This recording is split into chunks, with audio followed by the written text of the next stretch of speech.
Hello बच्चों, कैसे हैं आप लोग। ओके।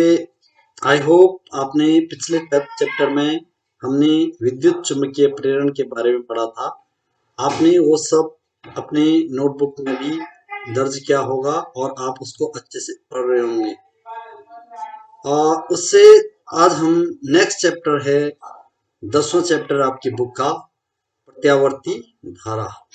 प्रत्यावर्ती धारा को समझने के लिए मैं एक पावर पॉइंट प्रेजेंटेशन की मदद से आपको समझाऊंगा।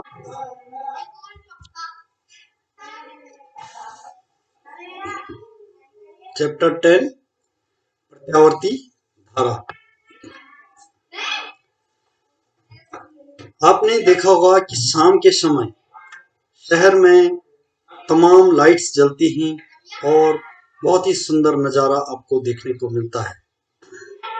क्या आपने कभी सोचा कि ये इस तरह की जो चकाचौंध है, जो जो कि विद्युत धारा के कारण ही संभव है, यह सब आता कहाँ से है, इसका सोर्स क्या है। तो आज हम आपको वही समझाने जा रहे हैं। जो ये विद्युत धारा हमारे घरों में आती है, इसका स्रोत है ये मशीन, जिसे हम टरबाइन मशीन कहते हैं। टरबाइन मशीन काइनेटिक एनर्जी को इलेक्ट्रिकल एनर्जी में कन्वर्ट करता है। आप इसमें देख रहे होंगे, इसके विजुअल में छोटे छोटे बहुत सारे पंखे लगे हैं और इन पंखों को घुमाया जाता है जिससे कि टरबाइन मशीन घूमती है और उसी के कारण विद्युत ऊर्जा का उत्पादन होता है। तो इसमें इसीलिए लिखा है कि converts electrical energy into converts kinetic energy into electrical energy. तो इस जो काइनेटिक एनर्जी है वो हमें कहाँ से मिलती है, चाहे वो जल ऊर्जा से मिले, तेज बहते हुए जल से मिले, या चाहे हम उसमें वन ऊर्जा का इस्तेमाल करें। तो बेसिकली हमारा मकसद होता है कि इस टरबाइन मशीन को घुमाना। अब प्रश्न ये उठता है कि इस टरबाइन मशीन के घूमने से विद्युत ऊर्जा का उत्पन्न कैसे होता है। इसके लिए आपको हमने जो पिछला चैप्टर पढ़ा है विद्युत चुंबकीय प्रेरण, उसके एप्लीकेशंस पे जाना पड़ेगा। तो हमने उसमें आपको बताया था कि डायनेमो एक मशीन होती है। डायनेमो एक ऐसा उपकरण है जिसके द्वारा हम चुंबकीय ऊर्जा को विद्युत ऊर्जा में कन्वर्ट करते हैं। तो इसको हम इस डायग्राम की मदद से समझेंगे। हमने देखा था कि जब किसी चुंबकीय क्षेत्र में किसी कुंडली को घुमाया जाता है तो कुंडली से गुजरने वाले जो कुंडली के से बद्ध चुंबकीय फ्लक्स है, उसमें परिवर्तन के कारण उसमें एक विद्युत वाहक बल उत्पन्न हो जाता है। कुंडली के यहाँ पे आप देख रहे होंगे एक आयताकार कुंडली है और इस आयताकार कुंडली के जब इस आयताकार कुंडली को, जिसके की एक भुजा पिंक कलर से दिखाई गई है, दो भुजाएं इसके येलो ऑरेंज कलर से दिखाई गई हैं और एक भुजा ब्लू कलर से दिखाई गई है। ये जब घूमेगी इस चुंबकीय क्षेत्र में तो इससे जो आयताकार कुंडली के अंदर से होकर गुजरने वाला चुंबकीय फ्लक्स है उसमें परिवर्तन होगा और उस परिवर्तन के साथ इसके सिरों में एक क्या हो जाएगा, विद्युत वाहक बल प्रेरित हो जाएगा। ये हमने विद्युत चुंबकीय प्रेरण पढ़ा है। इसी को अगर मैं थोड़ा सा हम इसको मॉडिफाई करेंगे तो ये कुंडली के सिरों से अगर हम कनेक्ट कर देंगे एक इलेक्ट्रिक बल्ब, तो बल्ब ग्लो होने लगेगा। तो बेसिकली सिंपल इलेक्ट्रिक जनरेटर का सिंपल यही सिद्धांत है। इसी सिद्धांत पे ये कार्य करता है। अब ये जो इलेक्ट्रिसिटी, जो हम ये विद्युत प्राप्त हुई है, विद्युत ऊर्जा, जो विद्युत धारा इसमें फ्लो हो रही है, ये इसकी प्रकृति जानने की कोशिश करते हैं। अगले डायग्राम में आप देखिए, हमने ये भी पढ़ा है कि जो विद्युत चुंबकीय प्रेरण में विद्युत धारा की प्रेरित विद्युत वाहक बल की जो के कारण विद्युत धारा की दिशा होगी उसको फ्लेमिंग के दाहिने हाथ के रूल से दिया जाता है।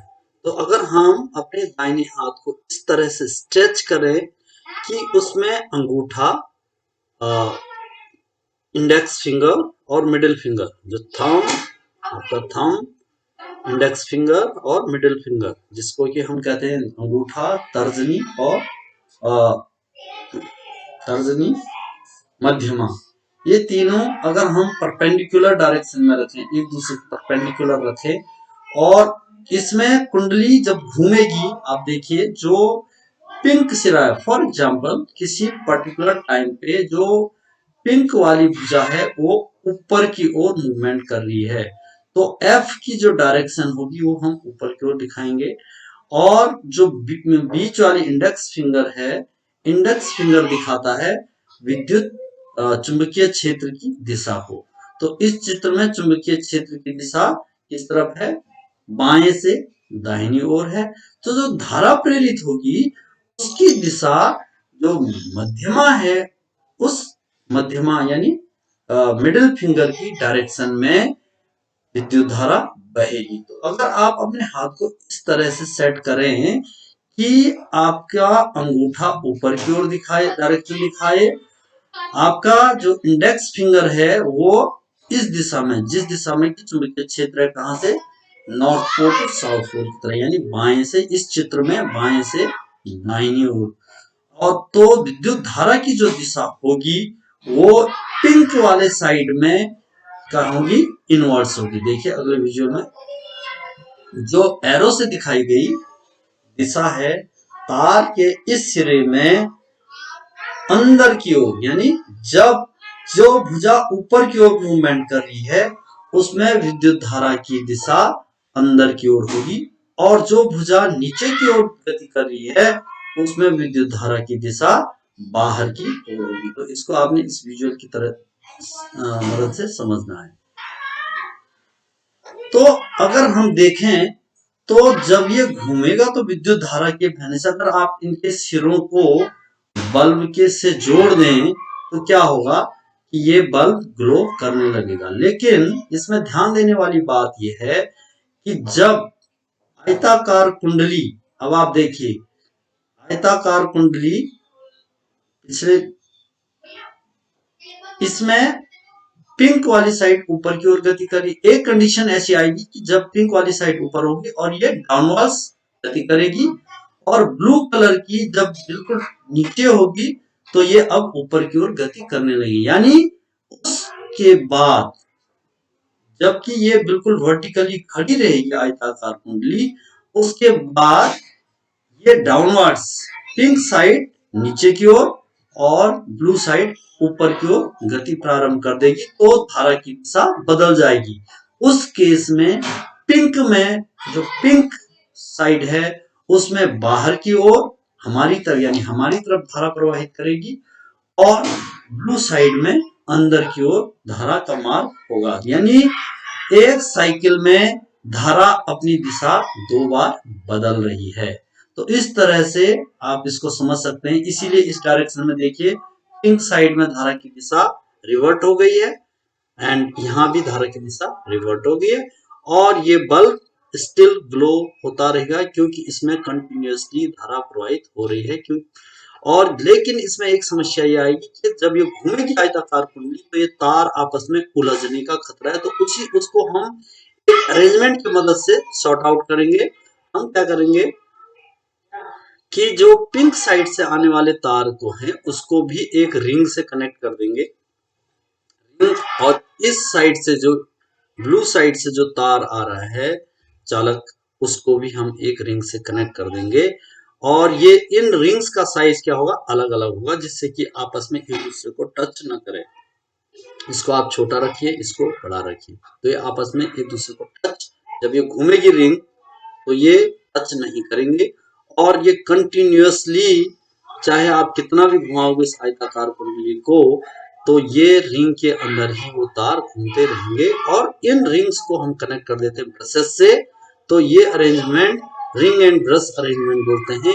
उसकी मदद से आपको कंटिन्यूअसली इलेक्ट्रिक सप्लाई, विद्युत धारा की ये सर्किट कंप्लीट होता रहेगा और बल्ब ग्लो होता रहेगा। तो बेसिकली जो सिद्धांत है जो आपने देखा शहर में चकाचौंध लाइट की, उसके पीछे यही सिद्धांत है। और इसमें गौर करने वाली बात यह है कि आप देख रहे होंगे कि धारा जब ये साइड ऊपर की ओर गति करेगी तो इसमें करंट इनवर्ड डायरेक्शन में होगा और इसमें करंट आउटवर्ड डायरेक्शन में होगा। लेकिन जब ये बिल्कुल वर्टिकल के बाद ये pink side downwards direction move करेगी और blue side upward direction move करे, अपवर्ड डायरेक्शन में मूवमेंट शुरू कर देगी, तो उल्टा हो जाएगा कि इस पिंक साइड में धारा आउटवर्ड डायरेक्शन में बहने लगेगी और इसमें, यानी ये जो टर्मिनल है इनमें पोलरिटी चेंज होगी, धारा की दिशा लगातार परिवर्तन हो रहा है। इसीलिए इस धारा को प्रत्यावर्ती धारा कहते हैं और यही अल्टरनेटिंग करंट एसी का, अल्टरनेटिंग करंट का सोर्स है। बेसिक सिद्धांत यही है। तो आप देख सकते हो इस विजुअल के माध्यम से क्लियरली। और जो अगर हम एक ऐसा अरेंजमेंट बना दें जिसमें कि पोलरिटी चेंज ना हो, ये सिरा परमानेंट इस सिरे से होकर और इस सिरे से होकर धारा की दिशा न बदले, तो उसको हम क्या कहते हैं? डायरेक्ट करंट कहते हैं, यानी दिष्ट धारा कहते हैं। तो ये एसी जनरेटर आपको देख सकते हैं। एसी जनरेटर और डीसी जनरेटर में बेसिकली बहुत ही मामूली फर्क है। उनमें फर्क सिर्फ इस पोर्शन पर है कि आप किस तरह से उन तारों के सिरों को, जो कुंडली के सिरे ही, उनका अरेंजमेंट इस तरह से करेंगे कि जब एक में पोलरिटी इस साइड में धारा की दिशा लगातार एक बार में इस दिशा अंदर की तरफ हो, सॉरी, और एक बार में बाहर की दिशा में धारा बहे, एक बार में एरो की डायरेक्शन में इस तरह और एक बार एरो के अपोजिट डायरेक्शन में धारा बहे, तो अल्टरनेटिंग करंट है। और उसी के विपरीत अगर हम यहाँ पर इसको एक स्प्लिट रिंग से जोड़ दें, तो स्प्लिट रिंग से जोड़ने से क्या होगा? जब ये घूमेगी कॉइल, ये आयताकार कुंडली घूमेगी, तो ये जब वर्टिकल, ये सिरा जब ऊपर की ओर होगा, ठीक ऊपर होगा पिंक वाला सिरा, तो ये तुरंत इससे डिटैच होकर, इस पिंक वाले पोर्शन से डिटैच होकर इस पे आ जाएगा और ये ब्लू वाला सिरा यहाँ से घूमते घूमते यहाँ से इस पर पिंक वाले पे चला जाएगा। तो इस केस में क्या होगा कि ये सिरा कंटिन्यूअस धारा की दिशा, जो ये सिरा है, इसमें हमेशा धारा की दिशा अंदर की तरफ होगी और इसमें हमेशा बाहर की तरफ होते हैं। ये कम्यूटेटर की ओनली क्या, ये अरेंजमेंट का भी फर्क है। एक हम एसी जनरेटर कहेंगे, जो पहले था, पहले दिखा, ये एसी जनरेटर है और ये, तो हम अब इसकी परिभाषा से इसको समझ सकते हैं कि प्रत्यावर्ती धारा और दिष्ट धारा में फर्क क्या है। प्रत्यावर्ती धारा वह धारा है जो किसी विद्युत परिपथ में अपनी दिशा बदलती रहती है, अपनी दिशा को लगातार बदलती रहती है, और जबकि दिष्ट धारा में दिशा नहीं बदलती। तो आप इसको देख सकते हैं। Thank you.